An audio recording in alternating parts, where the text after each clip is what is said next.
नमस्कार दर्शक बंधु आपण मानकु बहुत स्वागत आदि किचन को। आज मु कोबी आलू झोल प्रस्तुत करी। तेबे चलंतु डेरी करबानी एही रेसिपी तैयारी करबा। कोबी आलू झोल बनैबा पई प्रथमे फूलकोबी आलू रो चोपा छड़े धोई ताको मीडियम पीसेस रे काटि नै छी। एबे मु कड़ाई गरम होई गलानी सेथिरे 4 चम्मच सोरिष तेल पकाई तेलटी भल कि गरम हो गला परे कोबी आलू को हल्का ब्राउन कलर हेबा पर्यंत भाजी नवा। कोबी आलू भाजी हेउथिबा समय रे एठी मु झोल बनैबा पई मसला गुडी को बाटी नेउची। केउ मसला गुडी को मु नेउची कहि देउची। अदा रसुण कंचा लंका गोलमरीच और अल्प पानी देई शिଳରେ बाटी नेबी। कोबी आलू झोल पई एठी मु कम मसला यूज करूची। शिଳରେ मसला बाटिले तरकारी रो टेस्ट बहुत भल लागि थाए। आपण माने जे कोनोसी तरकारी करंतु अल्प मसला अल्प तेल पकाई कि रोसई कले खाद्यटी बहुत स्वादिष्ट होई थाए। एबे मु मसला गुडी को बाटी नउची। देखंतु मसला को 2 रु 3 थर भल कि शिଳରେ पालिश करिकि बाटी नबा। शिल बटाठी बहुत इजी होई थाए। आपण माने निश्चिंत ए शिଳରେ घरे बाटिबे और तरकारी प्रस्तुत करिवे। देखिबे यार टेस्ट केते बढ़िया आसुची। एबे देखंतु बाटी होई गलानी। मो मसला बहुत कम नेछि आपण देखि पारुथिबे। एबे देखि नउची कोबी आ आलू भल से भाजी हेलानी कि नहीं। जेहेतु मो फूलकोबी आलू झोल प्रस्तुत करिवी बेसी से भाजीबा नहीं। देखंतु ब्राउन कलर हल्का ब्राउन कलर हे गलानी। एबे मु गोटी प्लेट को काढी नउची। एबे चलंतु यार झोल प्रस्तुत करिबा।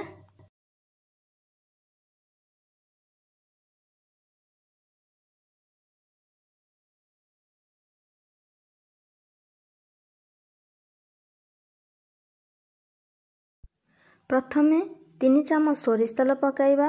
तेलरू धुआं बाहरिबा परे सेथिरे आमे 1 चम्मच जीरा पकाई भाजिबा। सोरिष तेलरू धुआं बाहरिले तरकारीटी बहुत भल लागिबो। जीराटी भल से गोलाई दबा एपट सेपट करी और गैस रो फ्लेम को आमे मीडियम रखिबा जेमति जीराटी भल से कुक होई जिवो भाजी होई जिवो भल फ्लेवर आसीबो। एबे मु चॉप कर रखितबा पियाज को पकाई दउची। पियाज को मु छोट छोट पीसेस रे काटि नेछि कारण पियाजटी जल्दी भाजी होई जिवो। देखंतु पियाज को एपट सेपट करी 2 रु 3 मिनिट पर्यंत भाजी नबा।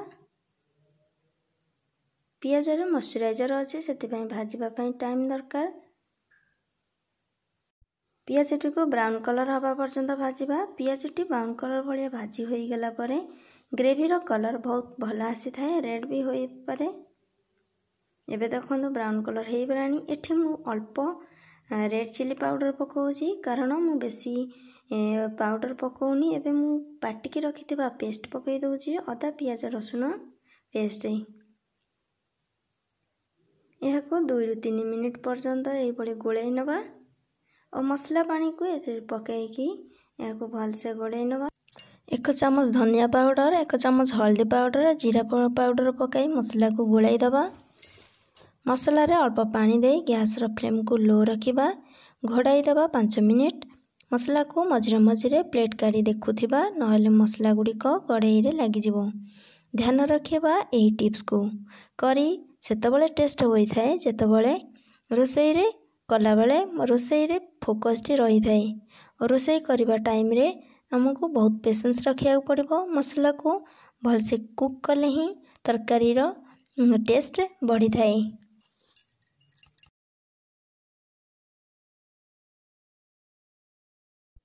मसला कुक हो गलानी सेथिरे काटी के रखितबा टमाटो को पकाई दबा और फ्राई कर रखितबा फूलकोबी आलू को पकाई 2 रु 4 मिनिट पर्यंत मसला रे गोलाई दउची। वर्तमान मु सेथिरे आवश्यक अनुसार लूण पकाई गोलाई दउची जेमिति कोबी आलू रे लूणटी भल से मिक्स होई जिवो। आपण माने देखि पारुथिबे मसला और आलू भल से कुक होई गलानी और मसला रे भी भल से मिसी गलानी। वर्तमान मु 2 गिलास पानी एठी ऐड करूची। आपण माने जति झोल रखिबे सही अनुसार आपण माने पानी देबे। एठी मु 1 चम्मच गरम मसला पकाई नउची। एही झोल को आलू आ कोबी सिजिबा पई मुझे घोड़ाई दूची गैस फ्लेम को लो कर नवा। बर्तमान मुझे 6 ରୁ 7 मिनिट पर्यंत छाड़ीदबा सिझापी। एबे देखंतु आलू चेक कर नवा कोबी आ आलू हेची। बर्तमान 6 ରୁ 7 मिनिट हो गलानी। मुझे झोल देखी नौची। देखंतु झोल एते पतला भी कि गाढ़ा नुह परफेक्ट अच्छी। एबे मु आलू चेक कर नौची। आलू देखंतु भल से सिझी जाइची। आपण माने देखि पारथिबे हमर कोबी आलू झोल प्रस्तुत हो गला। वर्तमान मु गैस रो फ्लेम को बंद कर दउची।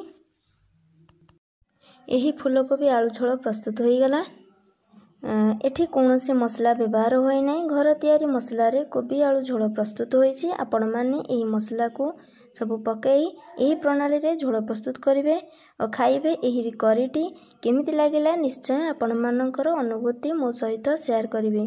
एही रेसिपी गरम गरम भात सहित आपण माने खाई परिबो। एहार मजा नै पारि।